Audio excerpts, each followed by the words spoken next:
It's time to clean the coop. I would rather use organic matter, dried up hay, preferably the cheaper version, and rather than buying wood chips, I might make my own, or even cut up the grass, let it dry, and use that as a agent. Because at the end of the day, what I want is something that I can reuse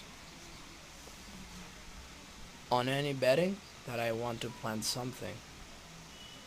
Although everybody has their own methods, and he has the cash to spend on high quality bedding for the chickens also, which, according to his budget, it might fit him very well. It's just my recommendation. Do what you feel.